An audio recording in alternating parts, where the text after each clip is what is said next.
In this video, I'm going to give a brief introduction to the Book of Psalms. The Book of Psalms, to me at least, is a fabulous book. It's a book that I often find myself running to.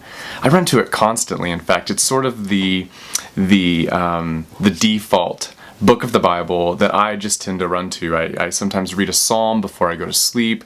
I like to read the Psalms when I'm going through difficult times. I like to read the Psalms when I'm going through wonderful, great times. The Psalms is a book, for me at least, that has shaped me into the Christian that I am today. And I pray and I plan for it to continue to shape me in the future. So in this video, I'm going to give a brief introduction to the Book of Psalms, and in subsequent videos I'm going to dive deeper, just a little bit, not too much, dive deeper into some of the features that we find in the Book of the Psalms. Just a word of note, this is a video for my Old Testament students, but if you're watching it and you're not in my Old Testament class, feel free to continue watching. I pray it's an encouragement to everyone who watches. I want to begin by talking about the authorship and the composition of the Book of Psalms. Now, I say that the Book of Psalms, and that might inadvertently make you think that the Book of Psalms was written by one author. That isn't the case. It's actually quite clear that the Psalms is a collection of many different psalms written by many different authors including folks like King David, Solomon, Asaph, the sons of Korah. So the Psalms were written by individuals or maybe groups of people, and they were written down, and later maybe a compiler or an editor came and put them all together into the form that we have today in the Old Testament. What's interesting too about the Book of Psalms is that it's actually divided up into 5 different books. So if you have a modern English translation, this is actually pretty clear. For example, at the beginning of each section, you will note that section will start off by saying Book 1, Book 2, Book 3, Book 4, and Book 5. And you might have been reading in your Old Testament and in the Psalms and noticed that, and you scratching your head thinking, what is that here for? Well, now you know the Book of Psalms was compiled in such a way that it is actually a 5-volume work.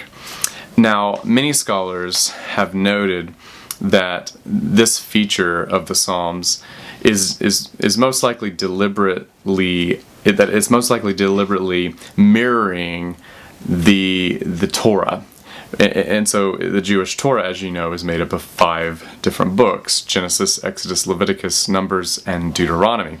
And so many scholars have noted that the Book of Psalms is a deliberate mirroring of the Torah in that regard. A couple of other things to remember as you read the Book of Psalms.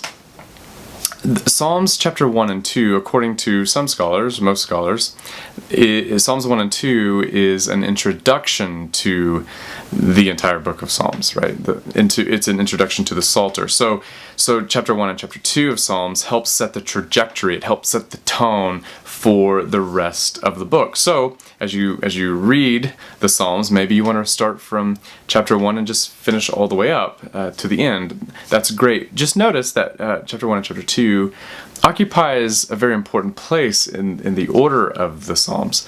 And as I said, in that prime of place is the introduction to the entire book itself. Another thing to remember is that the Psalms were originally intended to be sung. These were the songs of the people of God.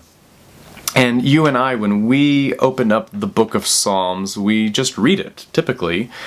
Well, and that's fine. We should do that. We should memorize the Book of Psalms. We should read the Book of Psalms. We should do that by all means.